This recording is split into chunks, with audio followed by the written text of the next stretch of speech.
सर्वांना नमस्कार. मी युक्ता आरोटे हिचे पालक. तिचा प्रतीक्षानगर ते युरोप या ठिकाणचा अनुभव आपल्याबरोबर शेअर करत आहे. तिचा रिजनल ते इंटरनॅशनलचा प्रवास खूपच आनंददायी व प्रेरणादायी होता. जेव्हा ती रिजनल या ठिकाणी सिलेक्ट झाली तेव्हा आम्हाला सर्वांना खूपच आनंद झाला. यानंतर तिला नॅशनल चॅम्पियनसाठी पुणे या ठिकाणी पाठवण्यात आले. त्या ठिकाणी ती 5,000 विद्यार्थ्यांमध्ये विद्यार्थ्यांमधून टॉप 10मध्ये आली. हे ऐकून आम्हा सर्वांना खूपच आनंद झाला. मग नंतर मनामध्ये अनेक विचार आले, आता नॅशनलला तर सिलेक्ट झाली, आता पुढे काय? मग थोड्याच दिवसात आनंदाची बातमी आली की युक्ता आरोटे हिचा सुसाईड अलर्ट सिस्टम हा प्रोजेक्ट इंटरनॅशनलसाठी सिलेक्ट झालेला आहे. मग हे ऐकून तर आम्हाला व आमच्या कुटुंबाला, आमच्या शाळेला खूपच आनंद झाला. मग इंटरनॅशनल म्हटल्यानंतर मग खरेदीची लगबग ती देखील सुरू झाली आमची. त्यानंतर इंटरनॅशनल जायचं म्हटल्यानंतर स्पर्धेची तयारी.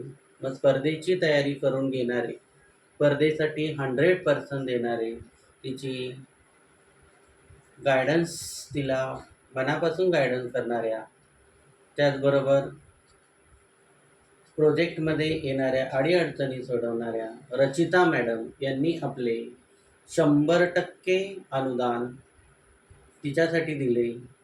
त्यामुळेच ती या इंटरनॅशनल स्पर्धेसाठी सिलेक्ट झाली. रचिता मॅडमने प्रथम इंटरनॅशनल या ठिकाणी पाठवण्यासाठी आमची द्विधा अवस्था झालेली होती, कारण रचिता मॅडमचा विजा झालेला नव्हता. परंतु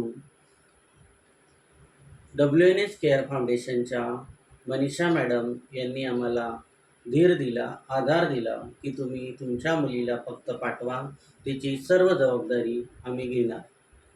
हे ऐकून आम्हाला थोडासा धीर आला. नंतर पुन्हा एकदा स्पर्धेची तयारी. रचिता मॅडमनीही चांगल्या प्रकारे तिची प्रोजेक्टमध्ये कोडिंग करणे, इतर जे काही प्रॉब्लेम्स होते ते सर्व 100% सॉल्व केले. त्याचबरोबर आम्हीही तिचा घरी खूप सराव करून घेतला.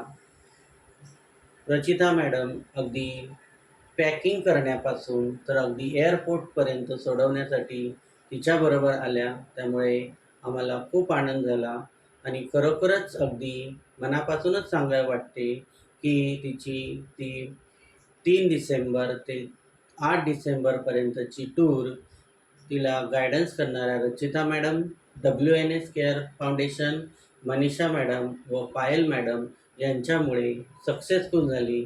म्हणून मी त्यांचे अगदी मनापासून आभार मानतो. त्याचबरोबर न्यू इंग्लिश सेकंडरी स्कूलचे HM, संस्थेचे सर्व पदाधिकारी, सर्व पालक व विद्यार्थी यांचेही मनापासून धन्यवाद, आभार, थँक्यू.